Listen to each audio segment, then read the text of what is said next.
Okay, so we got one to pass and one to kind of... Hello, everyone. Oh, I see. Yeah. Here, well, Are we on? We're good? I'm very happy to see some very exciting faces here. Welcome to the Venture Best live podcast recording for the Venture Best program that we do here at Michael Best and Best Day Ever. For those that don't know me, and there's probably a few of you, I'm Mark Nathan. I'm a Director of Marketing for Venture Best here in the Austin area. And I am very, very excited to see some very, very good friends of mine on the stage today. I don't want to take anything away from the program itself or the content because I know that my friend Aaron Barker is going to do a phenomenal job of moderating a tremendously great panel from some really good friends. So with that, thank you very much for launching Best Day Ever. Appreciate it. All right. Thank you, Mark. Thanks to everyone for coming. I know it's early, especially with the time change. I think that's probably still throwing people off. My name's Aaron Barker. I'm a partner at Michael Best. I'm in the Venture Best practice group, which is the practice group within the firm that focuses on emerging companies and venture capital. And I'm actually the head of the program in Texas. And the topic of our discussion today is trends in the Texas venture ecosystem. And so I think what we'll do to start is just go down the line and let my panelists introduce themselves. I've got Eric Engineer from S3 Ventures, Adam Lipman from Ecliptic Capital, and Ari Salafia, the CEO of Tax Takers. But I'll let them tell you a little bit more about their backgrounds. And maybe we'll start with Eric, if you don't mind. Yeah, hi everyone, good to meet you. Eric Engineer, partner at S3 Ventures. We're a local firm here, a team of 12, been around in the state for about 18 years. We manage just under $1 billion in assets, making us one of the largest venture capital firms with a primarily Texas focus, though we do make investments in the middle of the country as well. Primarily B2B software, seed, Series A, Series B, so kind of early stage venture. And one thing that's a little bit unique about us is that we're backed by a single limited partner. We have one multi-billion-dollar family that's been backing us the entire journey that has a couple benefits. Most importantly, we're not fundraising all the time, so we can spend more time with the portfolio, but then we can also extend the size of our funds so we can be really patient capital. We don't run into reserve constraints or other timing issues. That's us. See if this works. Hi, I'm Adam Lipman. I'm a founder and managing partner at Ecliptic Capital. We're a pre-seed, seed, and A fund focused on 3 verticals: climate transition, or energy transition / climate, health tech, and cybersec and identity management. We just finished our first fund. Fund 2 is on its way. And part of what I'll talk about today is the challenges on the venture side of bringing in capital in this environment as well. Hi, good morning. I'm Ari Salafia. I'm the founder and CEO of Tax Taker. We help companies save money through government tax incentives. Started this business here in Austin 5 years ago, have raised venture capital from Texas VCs. And so we'll be offering up kind of my point of view of what it's like to raise here in Texas, as well as perspectives of most of the VC-backed companies that we also do business with. Okay, that's great. So Ari is kind of our CEO sort of view from the trenches. Of course, Adam and Eric are investors. Although I should say that Adam and Eric both have history as operators prior to getting into investing, so they know the CEO founder perspective well, I think, too. So, I guess the topic is the Texas venture ecosystem. I guess, it'll be interesting to get thoughts from the panelists about how distinct the Texas venture ecosystem is compared to sort of the national venture ecosystem. But I guess from a national perspective, I think it's pretty well understood that 2023 was not a great year for venture capital. And that isn't not only in terms of deploying capital and the kind of valuations companies were getting and the number of deals that were getting done, but also for the funds themselves struggled to raise money, struggled to raise new funds. I think $67 billion was raised by VCs in 2023 nationwide, which was the lowest total since 2017. And that was coming off some kind of record highs in 2021 and 2022. So we had a real dip in 2023. And of course, I think that impacts, obviously, not only the deals that got done last year, but, the deals that will get done going forward if there's less sort of capital with the funds. So would love to kind of get everyone's thoughts on what happened in 2023. What was it like? What was your experience of it? And then, to the extent you're able to kind of talk about maybe the national picture versus the Texas picture, if we think there's differences. I kind of think that in this day and age, and I'll be curious what others think, the geographies are less meaningful than perhaps they've been in the past. But like I said, it'll be interesting to hear what the panelists have to say. So I think we'll start with Ari, maybe the view from the CEO. I don't know if you were kind of actively trying to raise capital or starting to think about it or look at it, or kind of how you viewed last year as compared to prior years. Absolutely. So we were not raising capital in 2023. However, we have backed about 500, done business and partnered with about 500 VC-backed startup companies, mostly early stage, pre-seed, up to about Series B. So we get close with them because we're in their, we're a part of their financial equation, providing non-dilutive capital. And the messaging was consistent. Raises were getting a bit tougher. Timelines were getting lengthened just because of market conditions. And I would say, that started to happen, those conversations, and really kind of trended right around this time last year. The collapse of SVB, that kind of just domino affected just people kind of tolerance for decision making. Right. And so a lot of fundraisers either got punted because of perception of it being bad times, or, the mere fact that it just was. I would say though, I'm just a big believer in that, like, great companies will always, that need fundraising, or funds, will always find it. Maybe they have to be a bit scrappier, but I would say consistently across the country, our clients, they were pulling off raises. Maybe it was a little bit choppier than a typical, tighter process. And overall, though, I also think and see that Texas companies are resilient too. Typically, when you're raising funds here, you're already having to meet, maybe a higher threshold of requirements and demonstrating a bit more traction than maybe you see on the coasts. But it's also unique here in Texas, right? Because as these guys know, there's lots of VCs that are coming here, or at least they have a guy here, right?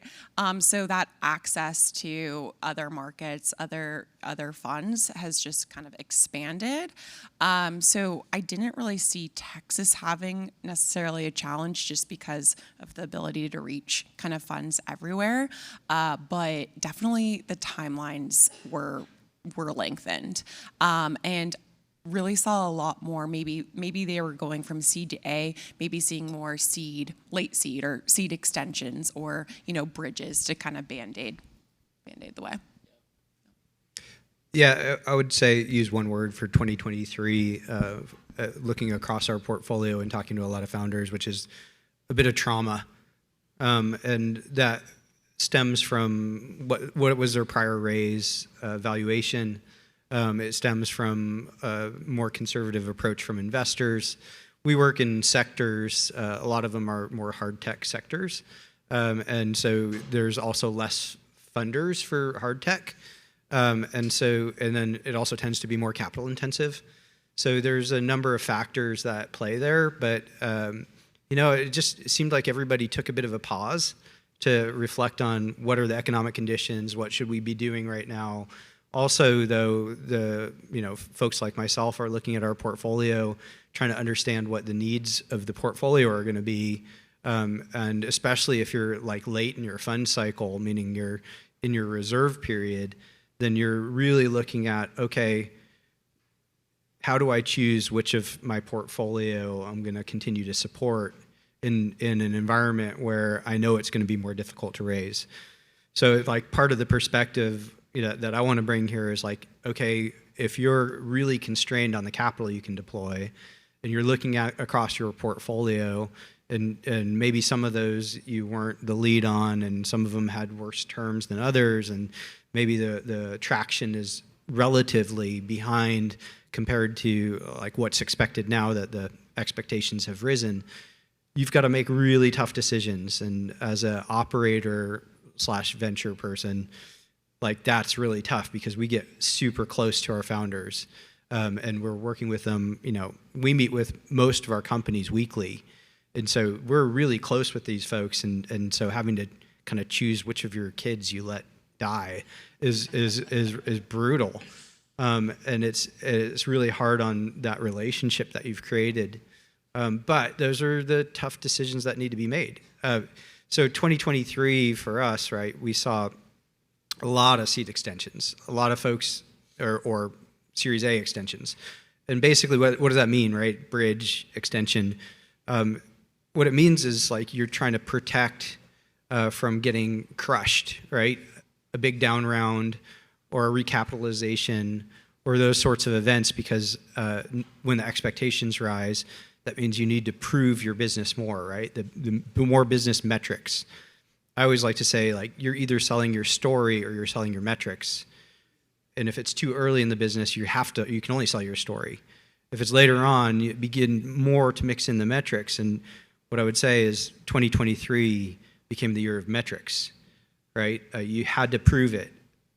Otherwise, it was much more difficult to underwrite the risk.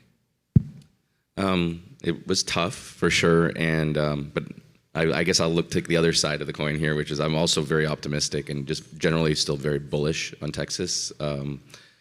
It's a cycle, like all other cycles happen. I do think while it really is difficult for local entrepreneurs, we're in a good spot, as I think it was mentioned earlier. I don't think we have as high highs and as high low lows, in the sense that the burn rates at most of the companies here weren't, kind of the extreme cases that you see on the coast. And so the ability to adjust and lengthen, and get healthy, I guess, in some ways is more manageable. But it definitely is kind of also kind of a tale of two cities, in that I'm an investor in a small seed fund, early seed fund here. And I was talking to the GP there, and he was saying this is the best time he's had ever. And so, a lot of people laid off, whatever it is, thinking about starting a business now. So if you're like early revenue or pre-revenue, it's a fantastic time. It's kind of a, conventional wisdom, I guess. But, a lot of great startups have started in these periods of time when everything is a little bit less expensive, less competitive. And so in that way, it's great. And there is definitely a correlation between, as you get into later stages, it gets harder and harder because the bar has been set so high by your valuations. Just for folks to understand how hard it is for companies, multiples have basically cut in half. So what does that mean? That means you have to double your revenue just to be worth the same that you were before, 18 or 24 months before. So that is just a really hard thing for a lot of companies to do. They can go back to the well and get extensions, but those extensions will run out. We've done probably 8 extensions.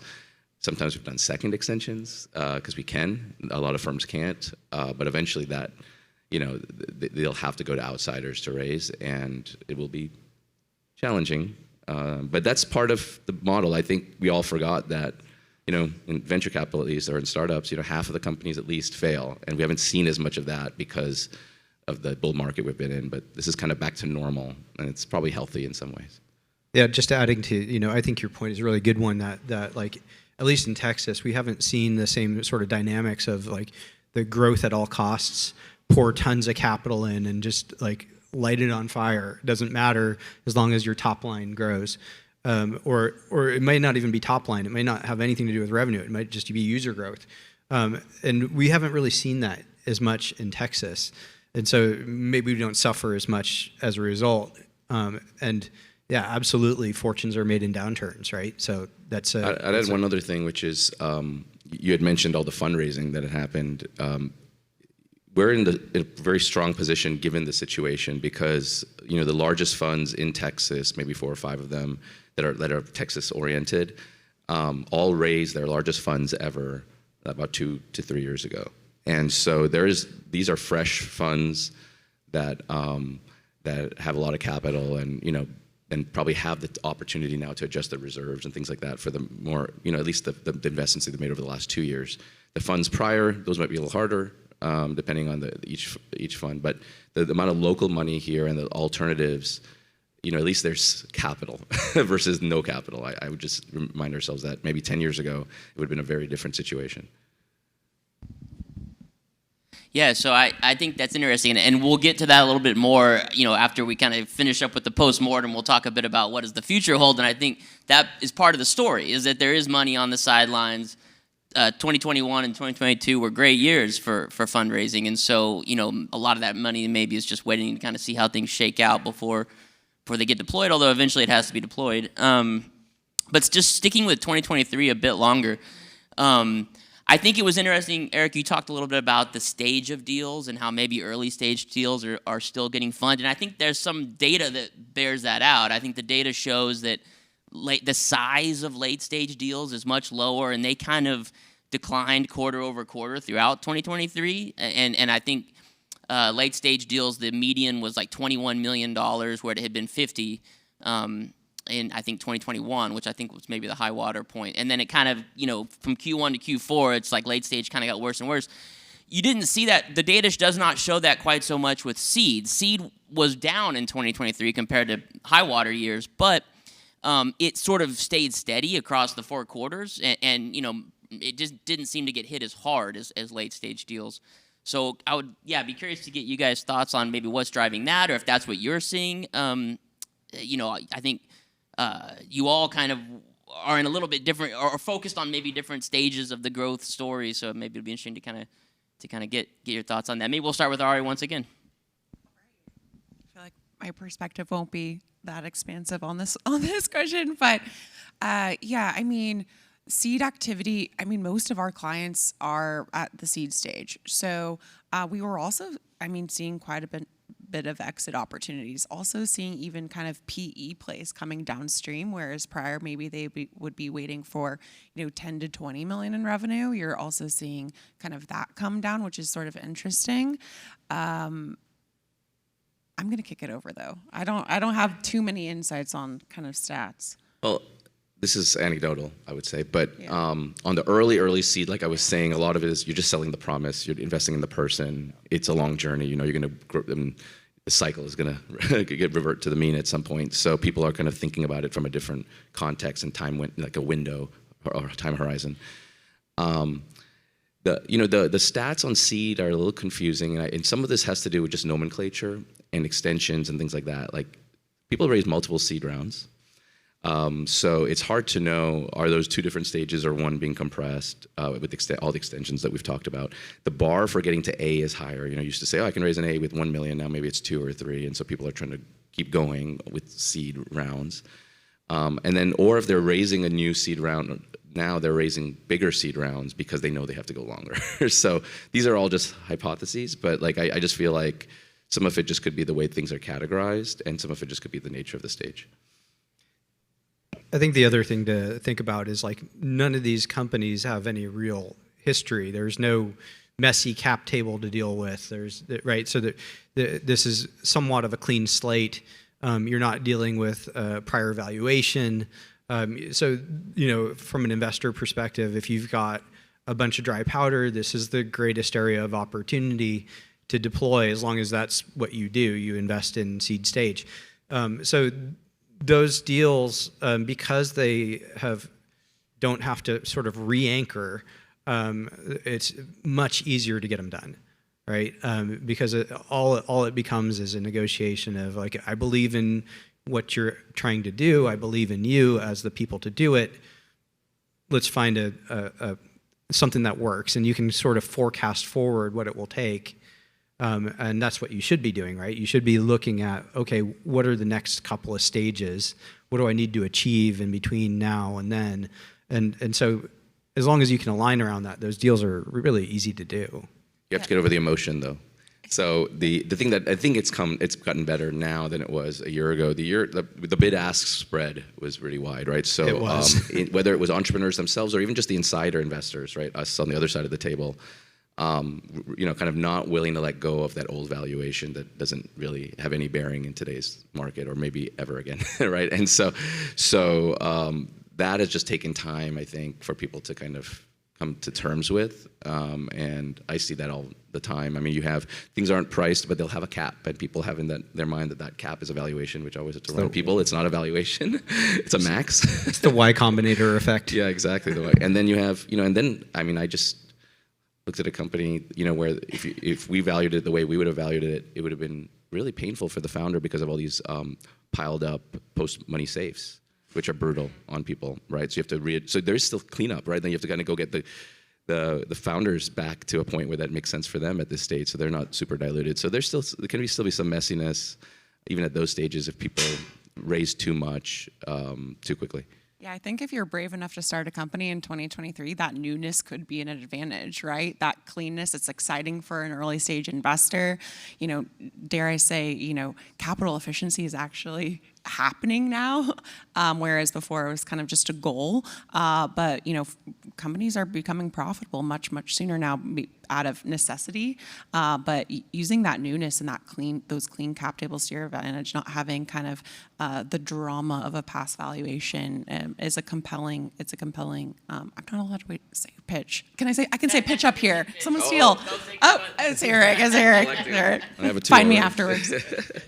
Yeah, so I think it's a huge advantage. Also, it's never been easier to start a business, and you can run pretty lean, pretty long, really. Yeah. Even though, easy, right? It's never easy. It depends what you do. Yes, Some of that's these true. hard tech startups, there's just Well, no the way. capital, the capital there is not there.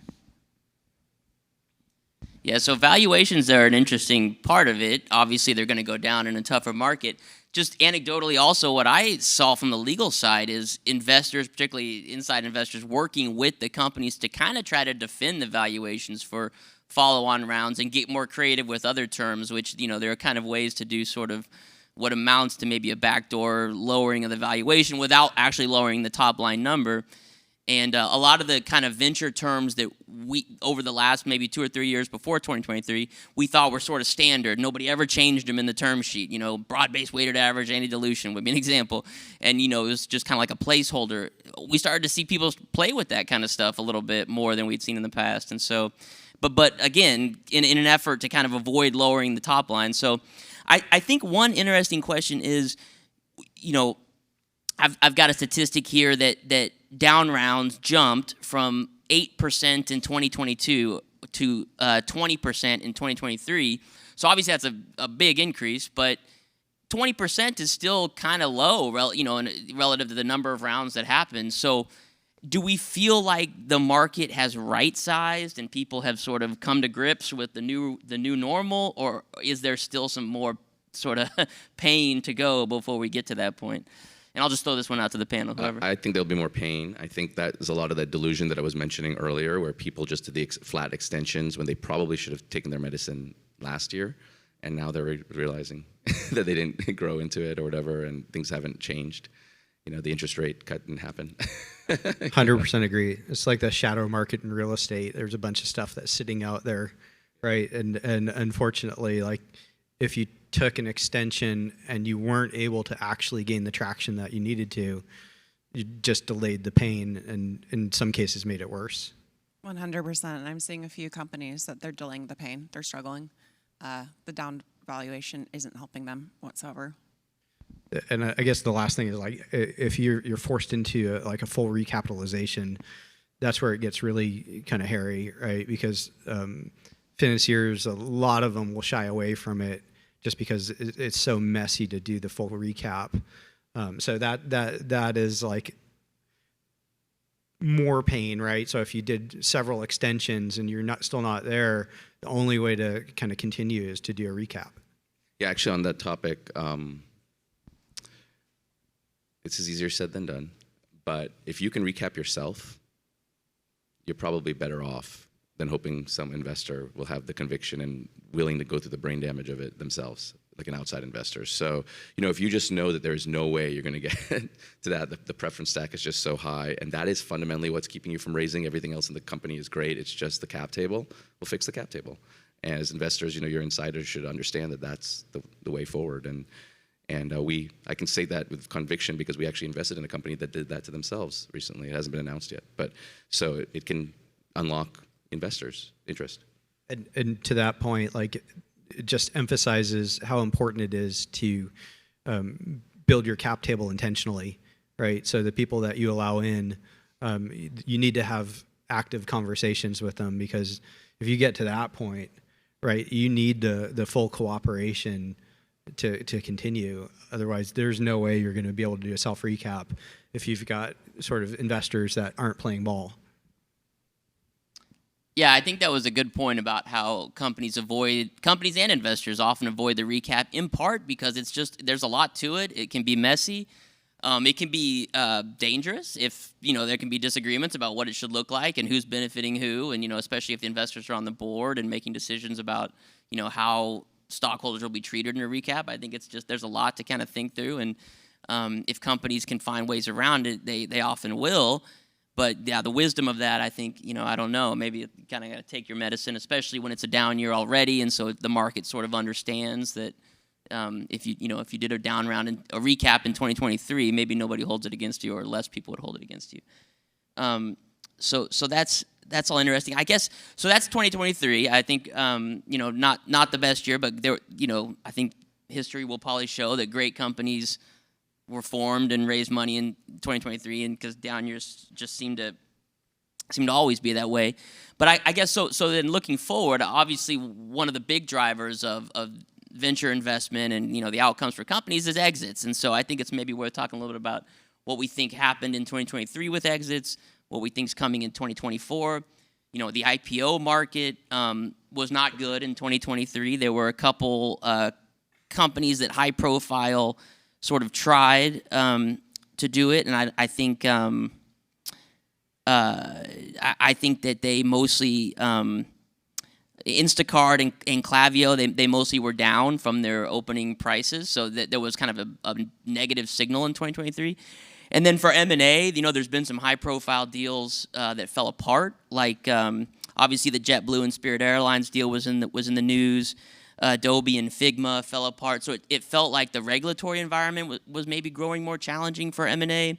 And Eric, you mentioned multiples maybe aren't what they once were, so not to go on and on about it, but I think that on the flip side, a lot of public companies and companies in general have really strong balance sheets, and you're seeing that in earnings reports. It's not that 2023 was necessarily that bad for companies and their balance sheets, so that you would feel like there is some capital on the sidelines for companies that are, might want to use some of that to for inorganic growth. So all that said, would love to kind of get your thoughts on exits in 2023 and what we think will happen in 2024 around IPO. We got Reddit looking like it may go, and so maybe there's some sort of green shoots.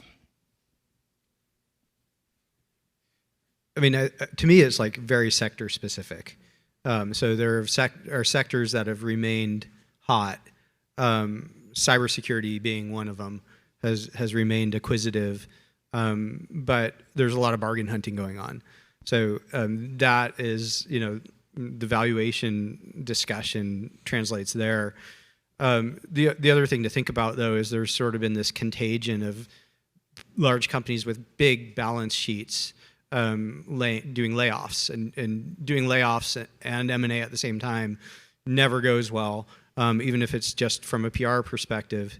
So oftentimes when you're about to announce layoffs, you freeze all M&A for some period of time, and we're seeing a lot of that, right? So in some of the deals that were on the table, there was like super high interest and pretty high conviction from corp dev and product leadership, but then they were about to announce a layoff. Everything went on pause, and it may or may not return. So there's a number of things like that are playing in the market, and we've seen, like I said, contagion around those sort of layoffs, especially in the tech sector.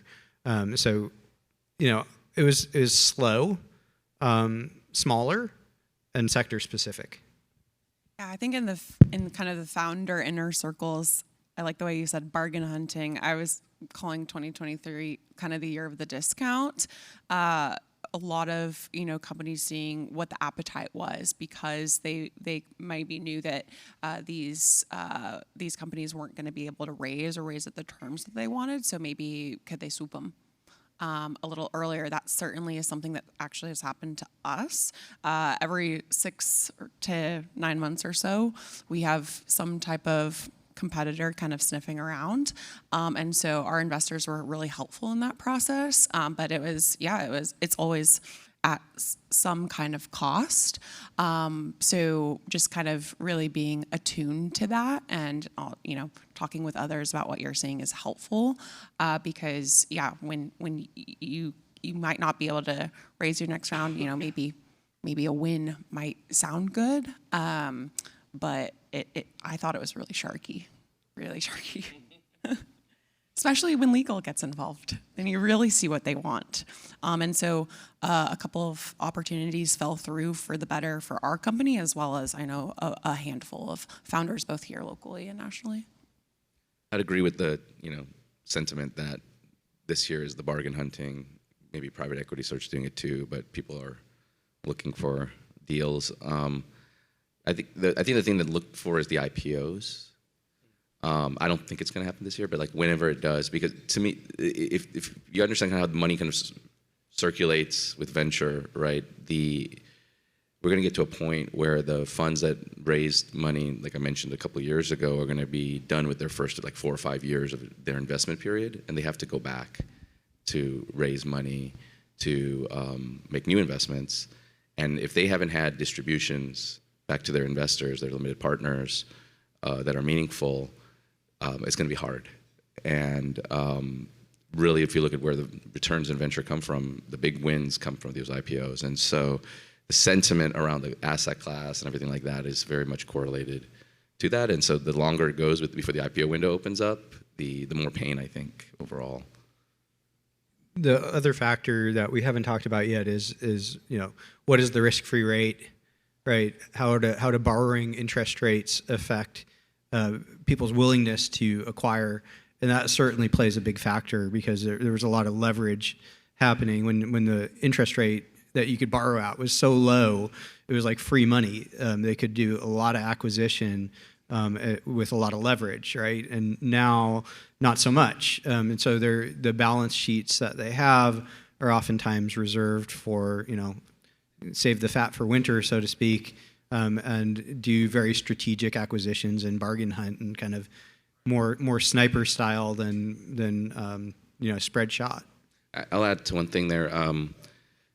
That's also why getting to a break-even point can be so powerful. Obviously, you're master of your own destiny. You don't have to go raise money. It creates optionality for you, but it also may open up the scope of potential acquirers, because there is a small subset, probably just software companies, that are willing to buy cash flow negative businesses generally, especially in this environment. Maybe when money, capital was cheap, they might have been a bigger group. But in this environment, it's going to be people that they say it's like immediately accretive, and you're not going to be kind of impacting profitability of their underlying business. So a lot of software kind of investments have been made with this thesis that it'll be bought by some non-software company, right? Because all of these industries have been digitized. But people forget sometimes that those companies, they operate, there's traditional businesses fundamentally, and they're not going to buy things that impact their reports to Wall Street or whatever in a negative way. And maybe a little bit of a non sequitur, but when you get to a good EBITDA positive place, it also opens up your options for financing. And so that's something I encourage all of our entrepreneurs to look at, is like, it doesn't and shouldn't always be equity. And there are debt options that start to open up if you've got sufficient EBITDA. So that's a really important aspect of it, because I think people get tunnel vision, and equity can be the most expensive way to finance your company. I was going to say, I'll just second that, because we reached profitability in 2022, and the world of loans opened up right away for us, which is really helpful. So we haven't had to raise again. Congrats on that. Yeah. All right. Well, so we've talked about 2023, the not so good parts, and we've talked about exits and whether we think what those will look like, because they're sort of the big driver. You guys mentioned kind of how funds had done well raising capital in 2021 and 2022, and so some of that capital still remains to be deployed. And we talked a little bit about interest rates too. So looking forward to 2024, do we think that it's really going to open up? The funds, some of them at least, the ones that raised in the boom years, still have cash, and there's some belief that interest rate cuts could be on the horizon. And so are we entering a risk-on environment? Cryptocurrencies are on a big run. So, is that what's happening in 2024, that investors are going to want to take on more risk? Or what do we see happening? Of course, nobody can predict the future, but I would love to get your thoughts. And of course, as to tie it back to Texas as much as possible, what do you see specifically in Texas? Gosh, this is like He's got Nostradamus crypto time. socks on, so I think he's perfect. Oh, I have Bitcoin. Bitcoin socks. There you go. As one of our portfolio companies. Yeah, like the Nostradamus part, right? Like, I don't know. I mean, I do think that we're entering a little bit of a more risk-on environment. That said, like, there's a lot that remains to be seen in terms of are the interest rate cuts really here? It's a very difficult fundraising environment for funds right now, very difficult, and so that'll translate in some regards. Certainly those that have a lot of dry powder right now are in a very, very good position, and those that are seeking capital for their next fund, like myself, are struggling a little bit. Right? It's just the nature of the beast right now. That said. Like we talked about the earliest stages, I think capital will continue to be available. It's sort of some of those later stages and overvalued companies that are going to continue to struggle. But yeah, I'm really hopeful that we're going to enter a bit of a more risk-on environment in the next probably 6 to 9 months. I mean, I can only just speak for ourselves. We haven't changed anything that we do in terms of seeking out new investments. We have a team of 4 associates that do a ton of outbounding all the time, try to meet every company in Texas. We are at events like this trying to seek introductions to folks. There's definitely a desire to make investments. We have capital and we're paid to do it, right? I mean, that's what so there isn't, like, at least at our firm, any kind of, hey, we need to step back and slow down or anything like that. The reality is, though, we have made fewer investments, but it's because fewer companies have come to market in the stages that we invest in, because we're later seed A and B, not the early stuff that I was talking about earlier, and those companies are getting extensions. But those extensions will run out. I think there was an SVB report that said something like 50% of startups are going to be coming to market to raise in the fourth quarter of this year, which is going to be brutal for anyone who has to do that, compete in that environment. So it's there. It's just been delayed. It's like everything got pushed because of these extensions, but it's eventually going to have to get cleaned up. Yeah, and it's an election year, which is another timeline that gets delayed typically, right? So I think it's going to be really, really telling in Q4, but I'm optimistic. Yeah, I'm optimistic too. So I want to open it up for Q&A. I did want to ask touch on one other topic before we do, and that's the topic of underrepresented founders.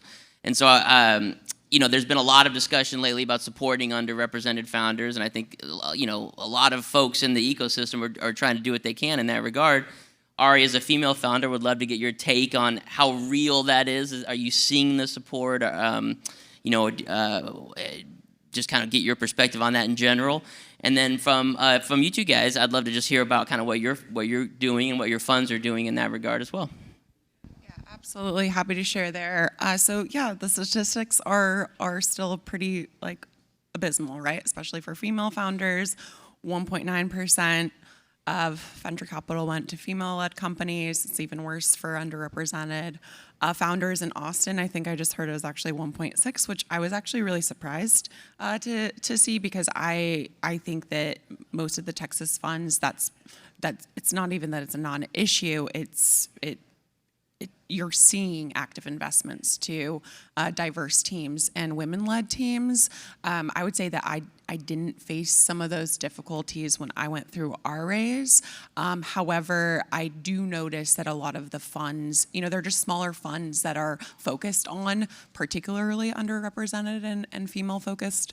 The check sizes are smaller, so that fundraising process inevitably takes longer. It's discouraging when you're just only able to stack 100K checks when maybe someone else can just go out and raise a full round under one investor. But I mean, I know that folks are fighting the good fight. We see it every day. There's a lot of events here at South by that are really casting a light on that. So it's just, it's a little discouraging to see the numbers continuing to slide down, but I don't think it's for lack of effort. I think the effects of folks trying to pour into this space will compound, but we got to do better. Yeah. Yeah, I mean, this is a difficult topic, right? Because there's a whole pipeline effect that is problematic. Oftentimes, underrepresented founders also don't have the initial resources, and those early friends and families checks that get you to that seed round just aren't there, and so that creates a problem with pipeline. And so, we take an active role in supporting things like the Div Inc. program. And we work a lot with universities. Being one of our verticals is life sciences, there's a lot more female founder representation in the life sciences specifically. The opposite is true in cybersecurity. I think our current portfolio is about 35% of the portfolio has a female founder. But, we actively seek out those opportunities. Yet, we recognize that there's a bigger kind of structural issue that needs to be dealt with. Yeah, I would echo that. We actually also, when I look at where our female founders are, they tend to be on the life science investments that we make in med device and the like. But our philosophy is twofold. One is just being accessible, so just being out there, being where people are, and just always being willing to have a conversation, right? So I think just accessibility can open up a lot of opportunities for folks. They don't have to be connected in some way to someone, to reach me. They can come out to me or any of our associates very easily. We're very much in the community out there. I'm pretty confident when I say that anyone can talk to someone at S3 if they live in Texas. That is not an issue. The second thing is actually the composition of investment teams, which we didn't talk about, which is even, I think the stats might be even worse on that side. But it is a pipeline, like you said. So, we very much believe the venture capital craft is one that is an apprenticeship model, and you develop people over time. We're very much about developing people in-house. Brian, our founding partner, founded the firm, but the two other partners besides myself all grew up in that firm, from either associate or senior associate over 10, 15 years. And so we believe in developing our team that way. So it's not like we're going to go hire a female partner tomorrow or anything like that. That's just not our model. But our last 4 hires of our investment team, associates and senior associates, are all women. And what was really interesting there was we didn't go out to say, hey, we're going to hire 4 women or anything like that. But what was really interesting is we did say for the first one that, the classic thing, we're going to keep looking until we have a finalist that is a woman. And she stood, she just beat everyone else out, very obviously. And so that made it really easy. Great, we have our first. But what then that unlocked was the flow of candidates for the next hires was just incredible.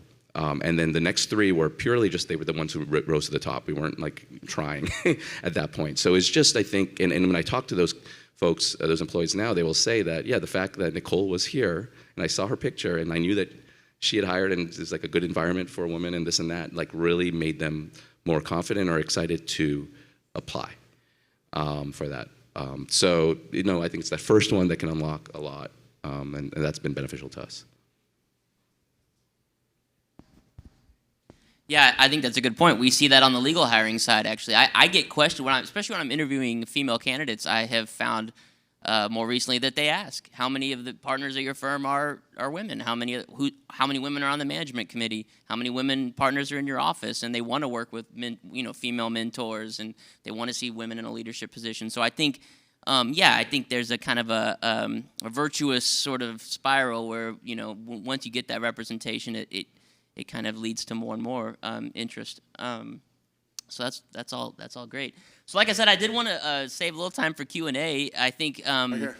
Yeah, great. Let's start with Don. Thanks, Aaron. I just want to ask for some tips about how do we do good matchmaking between startups and and investors? Some tips on how to do it right. And then so I'll start with that. I have another question, but let's just start with that one. I think there's, a fair bit of resources available, whether it be like a Crunchbase or whatever. But what I would do is down select for firms that have invested in that sector prior, because if they're active in that sector, I get a lot of inbound that's really not targeted at all, and it just wastes both of our time, right? Because we try and respond to everything. And eventually that just gets unwieldy. So try and down select for folks that invest in that sector. The other thing is like try and engage when you're not raising, right? Because if you can start to create a relationship, a lot of what we're investing in is our belief in your ability to execute, right? And so if you're able to establish a relationship and we get to work together and see you execute, then when it's time to actually raise, it becomes easier, a lot easier. I would echo that. Actually, when we reach out to companies ourselves, we say, hey, we understand you might not be raising for another year, but we want to get to know you. The other thing I would say there is, I would down select even further, down select to the individual partner.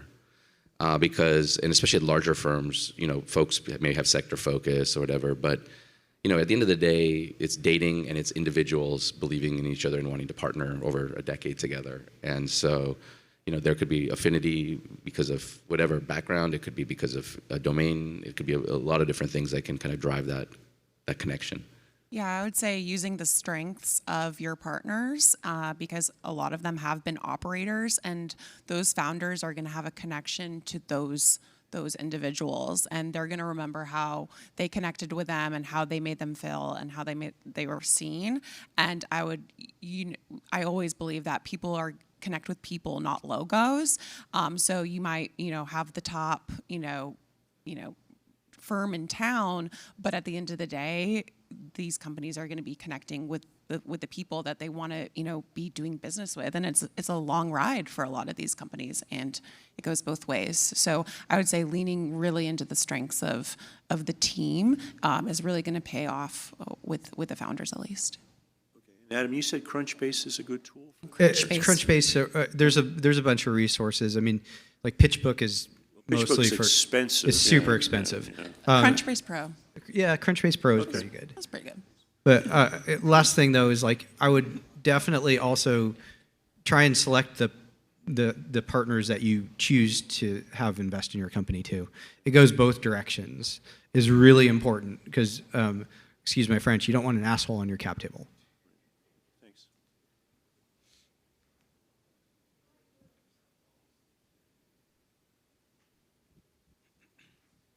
Yeah, really enjoying your comments. Jeff Murphy, I'm Executive Director for North Texas Angel Network.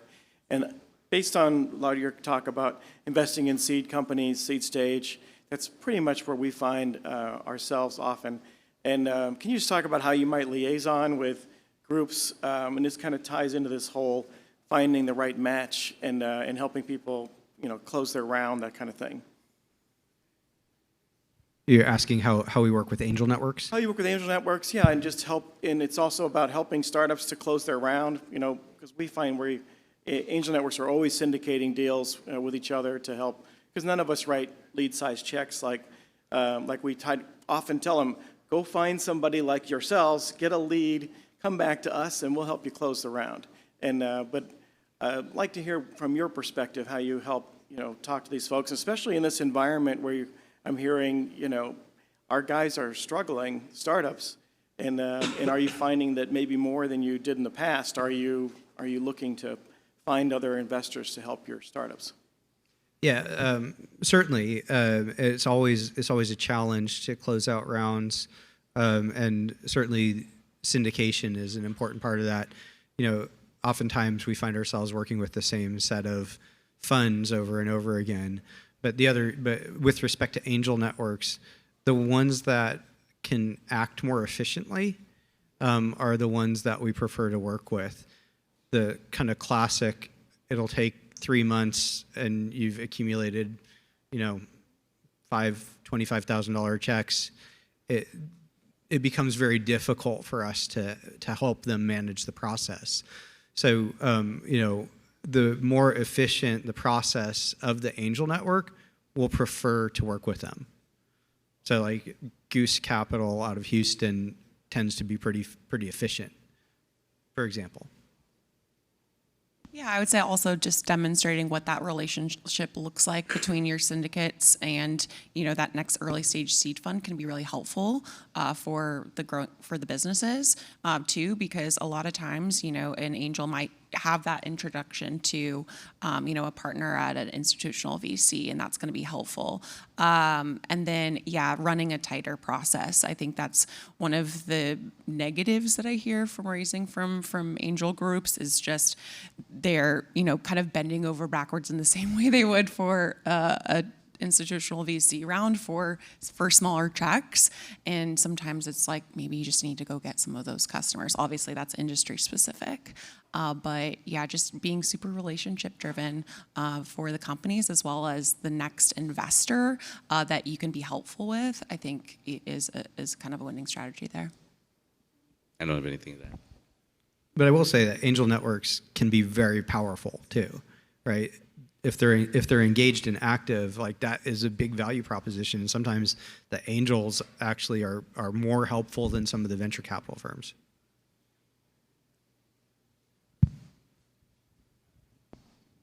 What else? Any other questions? Oh, yes, sir.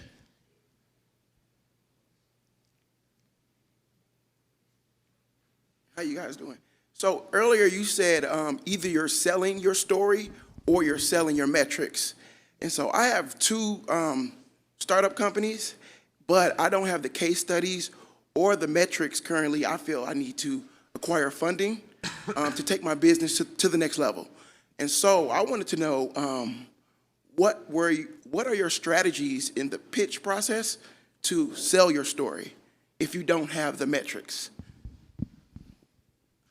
Choose one of your startups to lead with, because that's what's going to come up. You have two favorite. Sounds like you probably have two favorite children right now. I do. But you probably and they're two different industries as well. So. But you're probably going to need to go all in on one to wholeheartedly sell a vision. Okay. Just because, you're going to look like you're divided, I think, So I would start there for sure. And then, your vision, if you don't have the metrics, you've got to sell the story and just why are you the right person to solve this problem, or what's compelling you to be all in on this one thing. That would be my advice. Okay. I mean, institutional investors like venture capitalists are a little bit of it's a conundrum because we're required to look at like what is the market size, what is the market potential of this too. So, as you paint your picture, it's important that you paint a picture that is compelling from a potential return standpoint. One thing that I always like to say is like, to do what you need to do, you have to be an incredible optimist, right? You have to fully believe that you're capable of doing this thing that's extraordinary. We, on the other side of the table, are sitting here evaluating all the risks. What are the 100 different ways this could fail, right? And so it needs to be a really compelling story about something that you really care about achieving, and you need to be convincing that you're the right person to do it. And that's what I mean by story. And the better you can tell that story, the better you can articulate why this is such a big problem and customers need this solved, and you're the right guy to address that problem because you understand it intimately and have this unique aspect to you. That's what drives the discussion. Okay. And I have one more question. What resources or guidance is available for entrepreneurs that are unfamiliar with the fundraising process and, they're looking to navigate that successfully? I would start with nonprofit accelerators. I mean, there's things like Mass Challenge, Div Inc. That will help you non-dilutively, right? So they're not taking any equity or anything like that, and they're helping you to understand kind of the landscape, the process. They'll help you refine your pitch. They'll challenge you on your business model, those sorts of things. I would look to those sorts of resources first. Okay, thank you.